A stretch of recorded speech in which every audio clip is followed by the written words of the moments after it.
What's up guys, this is MA Fish Guy. I'm doing a video on how to breed mollies and care for the babies and the fish. Mollies are pretty cool actually because they can do freshwater, brackish, or fully saltwater, which makes them a pretty diverse fish that's able to pretty much handle any kind of aquarium situation.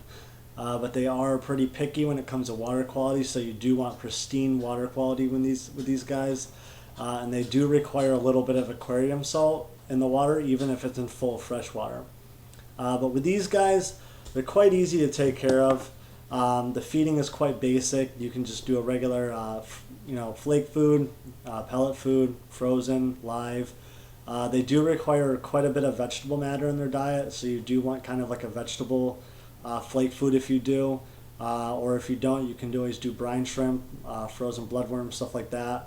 They do best on the frozen, of course, or even live. With different types, these guys come in a wide range of colors, shapes. You have your blacks, your whites, your Dalmatians, your creamsicle, gold dust. You name it, they have it. Coming in different body types, they have your sail fins, which are real long, pretty fins. They have balloon mollies and your regular mollies. So I mean, there's quite a bit of difference you can do, even if you just had a molly tank, which is pretty nice. The sexing is quite easy. With the bottom anal fin on a male, it will be like a rod-shaped fin. I will have a picture on my website, mafishguy.blogspot.com, of a male, so you can actually see a little bit easier what it looks like. And with a female, it's just going to be a regular spread-out fin on the bottom. So I mean, sexing these guys is actually quite easy. And once you see it, you kind of realize what you're looking for, and it becomes a lot easier.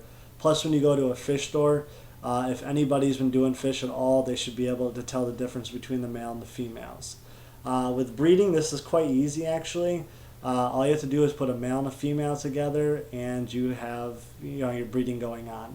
These guys don't have to dig up the gravel in your tank. They don't have to pick a clay pot. They don't have to breed on a plant. They pretty much just breed. 28 to 31 days is the gestation period, and they give birth to live young. Like I said, this is an easy fish to breed, so it's actually quite cool to set up, even for young breeders out there.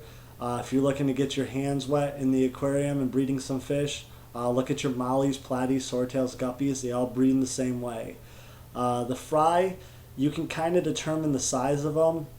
With my mollies, I did a couple experiments. I fed some flake food and some live food. Every single time I did the live food or frozen food, of course, the babies came out almost 1.5 times larger than the other ones. Yes, I did get fewer, but they were a lot healthier and lived, the life to death respect was quite actually a little high for, survival rate versus just doing flake food. I had a pretty high death rate, unfortunately.